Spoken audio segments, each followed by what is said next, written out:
నా తలలో ఆల్కెమీ చక్రవర్తి ఉన్నాడు.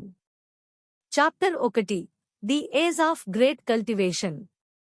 ఆధునిక సాగు సిద్ధాంతంలో ఇది నిజమైన శక్తి లేదా అంతర్గత శక్తి అని పిలవబడేది అయినా అవన్నీ బయోఎనర్జీ. అవి గాలి నుండి బయటకు రావు. మీరు స్వర్గం మరియు భూమిని కలిపే వంతెనను ఛేదించి గాలిలోని శక్తిని గ్రహించగలిగే సహజమైన స్టేజ్ పవర్హౌస్గా మారితే తప్ప మీ ప్రస్తుత సాగు ద్వారా ఉత్పత్తి అయ్యే నిజమైన శక్తి మీ శరీరం నుండి వచ్చే శక్తి. మీ నిజమైన శక్తి అయిపోయినప్పుడు మీరు మీ శరీర శక్తిని ఉపయోగించుకున్నారని అర్థం. మీరు దానిని సకాలంలో భర్తీ చేయకపోతే మీ శరీరం వాడిపోతుంది. కామ్ ఓషన్ సిటీలోని నెమ్. 13 హైస్కూల్ 11వ తరగతిలో సుమారు 30 ఏళ్ల వయస్సు ఉన్న వ్యక్తి మాట్లాడుతున్నాడు. అతని చక్కని నల్లని దుస్తులు యుద్ధ కళాకారుడివి. తరగతి గది మధ్యలో ఒక పెద్ద చాప ఉంది మరియు అతను దాని మధ్యలో నిలబడ్డాడు. అతని చుట్టూ 50 మంది యువకులు కూర్చున్నారు. అందరూ 11వ తరగతి చదువుతున్న విద్యార్థులందరూ ఉన్నారు.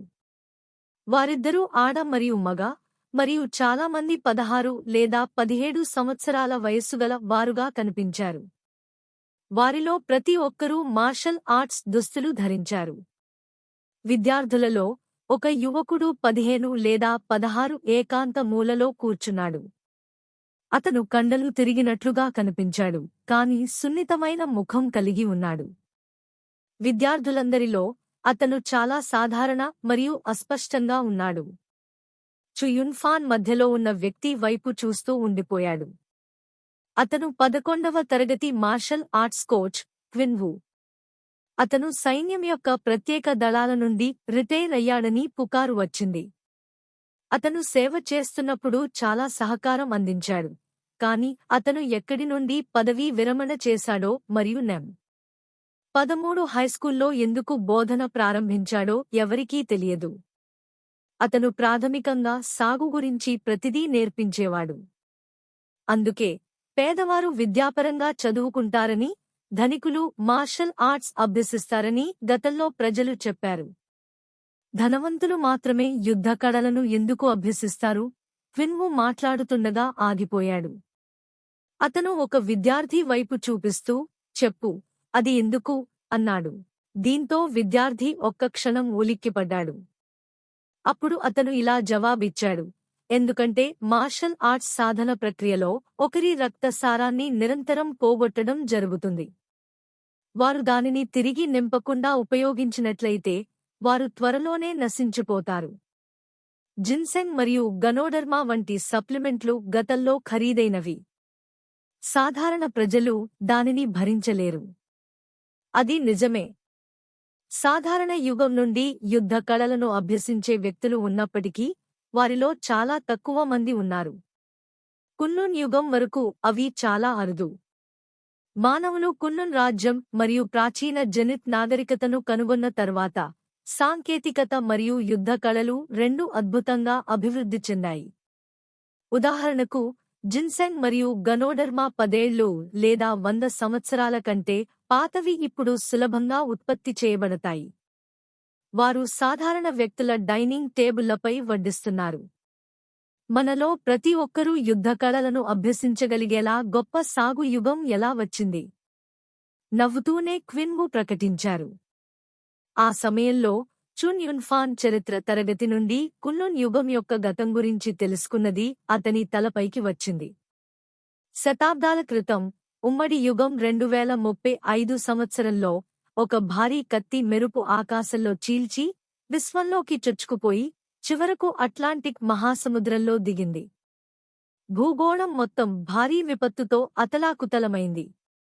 లెక్కలేనన్ని దేశాలు తుడిచిపెట్టుకుపోయాయి మరియు ప్రజలు అరిచారు.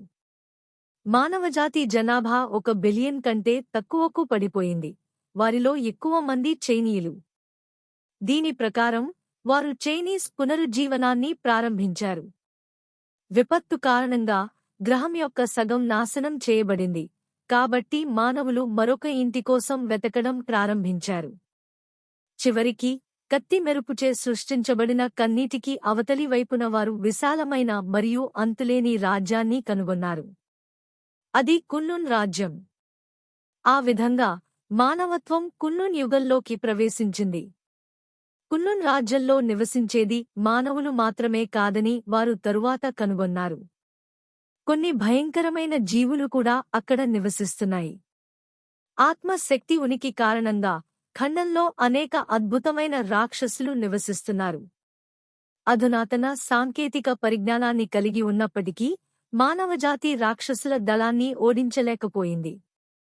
శక్తిమంతుల్లో కొందరిని అణుబాంబులతో కూడా చంపలేకపోయారు. అటువంటి పరిస్థితులలో కున్లున్ రాజ్యానికి వెళ్లలేక వారు 2 ప్రాంతాల సరిహద్దు వరకు పోరాడారు. రాక్షసులు మానవుల శిబిరాన్ని, భూమిపై కూడా దాడి చేశారు. ఆ సమయంలో మానవ వలసదారులు కున్లున్ రాజ్యంలో ఒకప్పుడు ఉనికిలో ఉన్న పురాతన జెనిత్ నాగరికత గురించి తెలుసుకున్నారు. ఇది భూమిపై మానవులు ఉపయోగించే దానికి పూర్తి వ్యతిరేకమైన వ్యవస్థను కలిగి ఉంది. ఇది ఒకరి శరీరాన్ని పెంపొందించడం ద్వారా రాక్షసులతో పోరాడటానికి ఉపయోగించే మార్షల్ డావో వ్యవస్థ. అవన్నీ చాలా సంవత్సరాల క్రితం నుండి మిస్టీరియస్ ఫాంటసీ నవలలలోని ప్రత్యామ్నాయ ప్రపంచంలాగా ఉన్నాయి. పురాతన జెనిత్ నాగరికత యొక్క మరిన్ని రికార్డులు కనుగొనబడినందున వ్యవస్థ యొక్క అనేక సాంకేతికతలకు సంబంధించిన రికార్డులతో సహా భూమి నుండి వచ్చే ప్రయాణికులు గొప్ప సాగు యుగాన్ని ప్రారంభించారు. యుద్ధ కళాకారుల శక్తి మరియు అధునాతన సాంకేతికతతో మానవులు రాక్షసులచే నాశనం కాకుండా కున్లున్ రాజ్యంలో ఉన్నతంగా నిలబడటం ప్రారంభించారు. అయినప్పటికీ మానవులు నిరంతరం దాడికి గురయ్యే ప్రమాదం ఉంది. వారు నిర్మించిన నగరాలు నాశనమయ్యే ప్రమాదంలో ఉన్నాయి.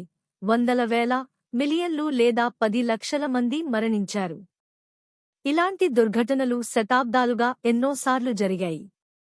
ఇంతలో కామ్ ఓషన్ సిటీ యొక్క నెం. 13 హైస్కూల్ ఆన్ ఎర్త్ నగరంలోని డజన్ల కొద్దీ ఉన్నత పాఠశాలలో చాలా సాధారణమైనది. విపత్తు నుండి భూమిపై చాలా పర్యావరణాలు మానవులకు నివాసయోగ్యంగా లేవు. అందువల్ల ఉమ్మడి యుగం నుండి మొత్తం జీవన పరిస్థితి చాలా అస్తవ్యస్తంగా ఉంది. ఇది 10 ప్రధాన నగరాల ఏర్పాటుకు దారితీసింది. ప్రతి మూల నగరం 100 మిలియన్ల వరకు జనాభాను కలిగి ఉంది. భూమిపై ఇప్పటికీ 1 బిలియన్ మందికి పైగా ప్రజలు ఉన్నారు మరియు వారిలో ఎవరూ ఇంకా కున్లున్ రాజ్యంలోకి ప్రవేశించలేదు. కున్లున్ రాజ్యంలోని రాక్షసుల గుంపులు సాధారణ మానవులకు చాలా ప్రమాదకరంగా మారాయి. విపత్తు తర్వాత భూమిపై అనేక జీవులు పరివర్తన చెందినప్పటికీ అవి రాక్షసులుగా మారాయి. అవి వందల సంవత్సరాలు మాత్రమే ఆ స్థితిలో ఉన్నాయి. సాపేక్షంగా తక్కువ కాలం అంటే వారు కున్లున్ రాజ్యం యొక్క రాక్షసుల కంటే చాలా బలహీనంగా ఉన్నారు. కాల్మ్ ఓషన్ సిటీ అనేది 10 బేస్ సిటీలలో ఒకటైన ఉపగ్రహ నగరాలలో ఒకటి, డోంగ్వా సిటీ. ఇది 100 మిలియన్ల వరకు ఉన్న డోంగ్వా సిటీ జనాభాతో పోల్చలేనప్పటికీ ఇది 10 మిలియన్ల మంది నివాసితులకు నిలయంగా ఉంది. ఏది ఏమైనప్పటికీ మానవులు శతాబ్దాల క్రితం ఉన్నదానితో పోలిస్తే మొత్తం మీద చాలా బలంగా ఉన్నారు. అప్పట్లో కొంతమందికి మాత్రమే సాగు చేసే అవకాశం ఉండేది మరియు వారు చాలా అరుదు.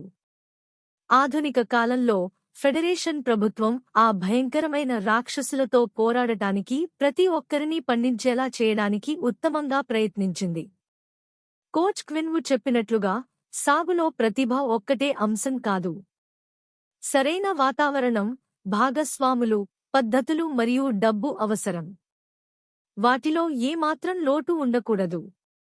మార్షల్ ఆర్ట్స్ ప్రాక్టీస్ చేసే ప్రక్రియ ముఖ్యంగా ఒకరి శరీరానికి హానికరం. అయిపోయిన దానిని తిరిగి నింపుకోకపోతే 30 లేదా 40 సంవత్సరాల వయసులో వారు ఇంకా బలంగా ఉన్నప్పుడు మరణించడం సాధారణం.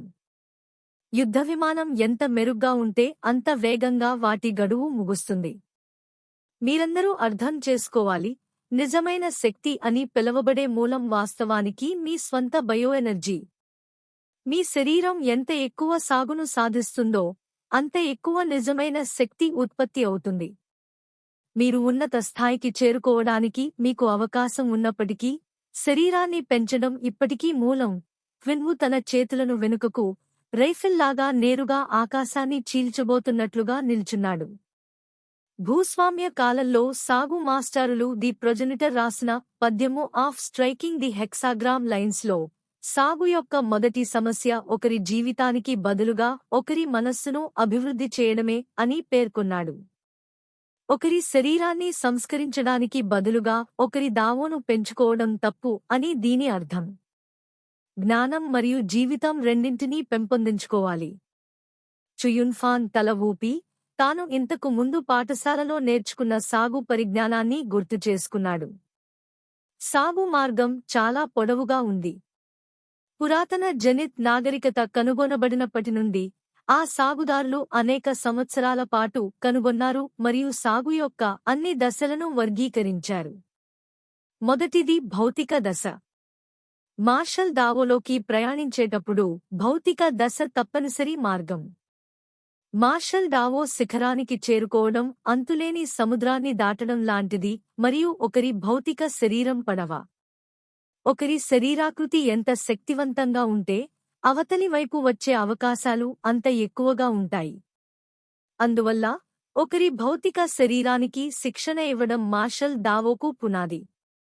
అందుకే దీనిని భౌతిక దశ అని పిలిచేవారు. ప్రతిగా శారీరక దశ 9 చిన్న దశలు లేదా శ్రేణులుగా విభజించబడింది. కండరాల శిక్షణ, ఎముకలను బలోపేతం చేయడం, చర్మాన్ని మెరుగుపర్చడం, స్నాయువు ట్యూనింగ్, అంతర్గత బలపరిచేటటువంటి జాయింట్ పాపింగ్, బ్లడ్ రెన్యూవల్, అంతర్గత పరిశీలన మరియు క్విపోషణ. భౌతిక దశను పరిపూర్ణతకు పెంపొందించిన తర్వాత మాత్రమే పునాది నిర్మించబడిందని ఒకరు చెప్పగలరు. అంతర్గత ప్రసరణ కోసం శరీరం మరింత నిజమైన శక్తిని గ్రహించాల్సిన అవసరం ఉన్నందున మరింత శక్తివంతమైన శరీరాకృతి అవసరం. ఒకరు భౌతిక దశ క్విపోషణ యొక్క 9వ శ్రేణికి చేరుకున్న తర్వాత, ఆపై ఒక మౌత్ ఫుల్ ట్రూ ఎనర్జీని గ్రహించిన తర్వాత వారి డాంటియంలో క్వి సముద్రం సక్రియం చేయబడుతుంది. వారి క్వి సముద్రం అంతులేని నిజమైన శక్తిని గ్రహించడానికి వీలు కల్పిస్తుంది. దీనిని క్వి-సి స్టేజ్ అని పిలిచేవారు. క్వి-సి స్టేజ్ తర్వాత అక్వైర్డ్ స్టేజ్, ఇన్నేట్ స్టేజ్ మరియు మరిన్ని వచ్చాయి. కానీ చుయున్ఫాన్కి వాటి గురించి పెద్దగా తెలియదు. అన్నింటికంటే నంబర్ 13 హైస్కూల్లో చాలామంది ఉపాధ్యాయులు క్వి-సి స్టేజ్లో మాత్రమే ఉన్నారు. డోంగ్వా సిటీలో కొన్ని ఇన్నేట్ స్టేజ్ పవర్హౌస్లు మాత్రమే ఉన్నాయి. మీలో చాలామంది ఒక నెలలో సంవత్సరాంతపు పరీక్షకు హాజరవుతారని నాకు తెలుసు మరియు మీరు బహుశా మార్షల్ ఆర్ట్స్ స్ట్రీమ్లోకి కానీ లిబరల్ ఆర్ట్స్ స్ట్రీమ్లోకి రాలేరు. విజయవంతమైన సాగును పక్కన పెడితే భవిష్యత్తులో దీర్ఘకాలం ఆరోగ్యంగా జీవించడానికి మీరందరూ మీ వ్యక్తిగత సాగుపై ఆధారపడవలసి ఉంటుందని మీరందరూ అర్థం చేసుకోవాలని కోరుకుంటున్నాను. క్విన్వు అతను ముందుకు సాగుతున్నప్పుడు తరగతిలోని ప్రతి ఒక్కరినీ స్కాన్ చేశాడు. సాధారణ యుగంలో ప్రజలు సగటున కొన్ని దశాబ్దాలు మాత్రమే జీవించారు. ఎవరూ 100కి రాలేదు. అది ఎందుకు? ఎందుకంటే వారి శరీరాలు బలహీనంగా ఉన్నాయి మరియు వారు చాలా కాలం పాటు అనారోగ్య స్థితిలో ఉన్నారు. వారు ఇంకా ఏమీ ఆశించారు? మరోవైపు ఆధునిక కున్లున్ యుగంలో ప్రతి ఒక్కరూ సాగుదారులే. సగటు ఆయుర్దాయం 100 సంవత్సరాలు దాటింది.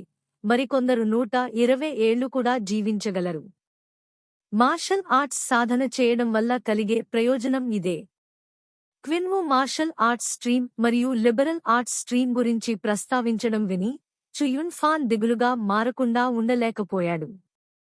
ప్రతి ఒక్కరూ పండించాలనుకున్నప్పటికీ మానవ సామర్థ్యానికి స్థాయిలు ఉన్నాయి. నం. 13 హైస్కూల్ ప్రమాణాల ప్రకారం ఇయర్ 3 పరీక్షకు ముందు టైర్ ఫిజికల్ స్టేజ్కి చేరుకున్నవారు గొప్ప సామర్థ్యాన్ని కలిగి ఉంటారు మరియు మార్షల్ ఆర్ట్స్ స్ట్రీమ్లో ఉంచబడతారు. ఇంతలో సాధారణ సామర్థ్యం ఉన్నవారు లిబరల్ ఆర్ట్స్ స్ట్రీమ్లో ఉంచబడతారు. స్ట్రీమ్ విభజనకు ముందు పాఠ్యప్రణాళికలో సగం ఉదార కళలు మరియు సగం మార్షల్ ఆర్ట్స్ ఉన్నాయి. ఇది సమతుల్యంగా ఉంది, కాని అవి వేర్వేరు ప్రవాహాలలోకి వెళ్లిన వెంటనే అది మారుతుంది. పేరు సూచించినట్లుగా మార్షల్ ఆర్ట్స్ స్ట్రీమ్లోకి వెళ్లినవారు ఉదార కళల గురించి పాఠాలలో తగిన తగ్గింపును కలిగి ఉంటారు మరియు సాగులో ఎక్కువ సమయాన్ని వెచ్చిస్తారు. ఇంతలో లిబరల్ ఆర్ట్స్ స్ట్రీమ్లోని విద్యార్థులు పూర్తిగా సాగు చేయడం మానేసినప్పటికీ వారి సాగు సమయం పరిమితం చేయబడింది. వారు భవిష్యత్తులో విశ్వవిద్యాలయంలోకి ప్రవేశించడానికి ఉదారవాద కళలను అధ్యయనం చేయడంలో నిమగ్నమై ఉంటారు. ఆ తరువాత వారు సాధారణ ప్రజల వలె 9 నుండి 5 ఉద్యోగాలు చేస్తారు. ఉద్వేగభరితమైన యువకులుగా, వారిలో ఎక్కువ మంది సమర్థులైన మార్షల్ ఆర్టిస్టులుగా ఉండాలని కోరుకున్నారు.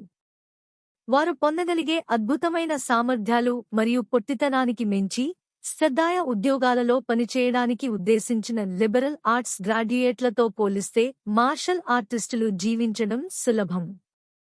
ప్రభుత్వ విభాగాల్లో, సైన్యంలో చేరడం ద్వారా లేదా ఏదైనా కంపెనీ యొక్క రాక్షసుడిని చంపే కిరాయి సైనికులుగా మారడం ద్వారా మార్షల్ ఆర్ట్స్ స్ట్రీమ్ నుండి గ్రాడ్యుయేట్లు అధిక ఆదాయాన్ని పొందుతారు. ఇంకా అత్యుత్తమమైన వారు 9 మార్షల్ ఆర్ట్ సెయింట్ ల్యాండ్స్లో ఒకదానిలో చదువుకోవడానికి కున్నున్ రాజ్యానికి వెళ్లవచ్చు. దీని ద్వారా ప్రపంచవ్యాప్తంగా పేరు ప్రఖ్యాతులు పొందే అత్యున్నత శక్తి కేంద్రాలుగా మారవచ్చు. అయినప్పటికీ రియాలిటీ క్రూరమైనది, కాబట్టి ప్రతి ఒక్కరికీ సాగు కోసం బహుమతి లేదు. చాలా మంది వ్యక్తుల ప్రతిభ ప్రాపంచికమైనది మరియు దానిని తీయడం వారికి కష్టం. మార్షల్ ఆర్ట్స్ స్ట్రీమ్లో సరైన శిక్షణ పొందేందుకు తగిన ప్రతిభ కనబరిచిన విద్యార్థులు మాత్రమే ఎంపిక చేయబడతారు. ఇంతలో చుయున్ ఫాన్ చిన్న చూపు లేని యువకుడు.